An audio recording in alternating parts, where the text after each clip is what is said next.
Hi YouTube viewers, ನಾವಿವತ್ತು ನಿಮಿಷಾಂಬ ದೇವಸ್ಥಾನಕ್ಕೆ ಹೋಗಿದ್ದ ಸಂದರ್ಭವನ್ನು ನಿಮ್ಮೊಂದಿಗೆ ಹಂಚ್ಕೋಬೇಕು ಅಂತ ಅನಿಸ್ತು. ಈ ದಿನ ಮಾಘ ಹುಣ್ಣಿಮೆಯ ಪ್ರಯುಕ್ತ ನಿಮಿಷಾಂಬ ದೇವಸ್ಥಾನದಲ್ಲಿ ವಿಶೇಷವಾದಂಥ ಪೂಜೆಯನ್ನು ಏರ್ಪಡಿಸಿದ್ದರು.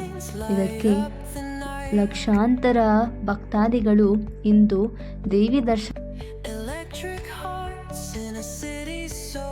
ದೇವಿ ದರ್ಶನವನ್ನು ಪಡೆಯಲು ಲಕ್ಷಾಂತರ ಮಂದಿ ಈ ದಿನ ದೇವಸ್ಥಾನಕ್ಕೆ ಬಂದಿರುವುದು ಈ ದಿನದ ವಿಶೇಷತೆಯೇ ಸರಿ.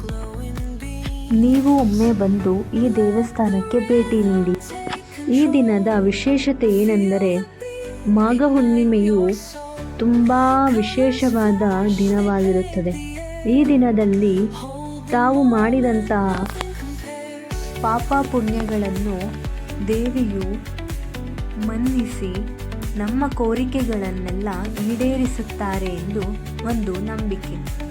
ನಾವು ತಾಯಿ ನಿಮಿಷಾಂಬ ದೇವಿಯ ದರ್ಶನ ಮಾಡುವ ಮೊದಲು ನಾವು ನದಿಯ ದಡದಲ್ಲಿ ನೀರನ್ನು ಮುಳುಗಿ ವಿಶೇಷ ಪೂಜೆಯನ್ನು ಮಾಡಿ ದೇವಿ ಕೃಪೆಗೆ ಪಾತ್ರರಾಗಬೇಕೆಂದು ಇಲ್ಲಿಯ ವಾಡಿಕೆಯಾದ್ದರಿಂದ ನಾವು ನದಿಯ ಹತ್ತಿರ ಶ್ರೀರಂಗಪಟ್ಟಣದಲ್ಲಿ ಈ ನಿಮಿಷಾಂಬ ದೇವಾಲಯವು ಒಂದು ಪ್ರವಾಸಿಗರ ತಾಣವಾಗಿದೆ.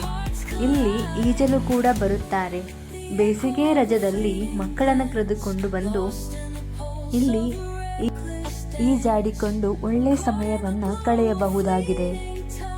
ನಾವಿಲ್ಲಿ 5 ಕಲ್ಲುಗಳನ್ನು ತೆಗೆದುಕೊಂಡು ಅರಿಶಿನ ಕುಂಕುಮವನ್ನು ಕಲ್ಲಿನ ಮೇಲೆ ಹಾಕಿ ಹೂವನ್ನು ಇಟ್ಟು ಎಲೆ ಅಡಿಕೆಯನ್ನು ಇಟ್ಟು ₹1 ನಾಣ್ಯವನ್ನು ನಿಮ್ಮ ಕೋರಿಕೆಗೆ ತಕ್ಕಂತೆ ಕೇಳಿಕೊಂಡು ಪೂಜೆಯನ್ನು ಮಾಡಿ ಆ ಎಲೆ ಮೇಲೆ ಕರ್ಪೂರವನ್ನು ಇಟ್ಟು ನೀರಿನಲ್ಲಿ ಹಚ್ಚಿ ತೇಲಿ ಬಿಡಬೇಕು. ಇದರಿಂದ ನಮ್ಮ ಪಾಪ ಕರ್ಮಗಳೆಲ್ಲ ತೇಲಿ ನೀರಿನಲ್ಲಿ ತೇಲಿ ಹೋಗುತ್ತದೆ ಎಂಬುದು ವಾಡಿಕೆ.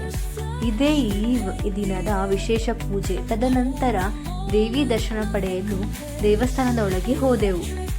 ಎಷ್ಟು ಚೆನ್ನಾಗಿ ಅಲಂಕಾರ ಮಾಡಿದರೆಂದರೆ ನೋಡಲು 2 ಕಣ್ಣುಗಳು ಸಾಲದು.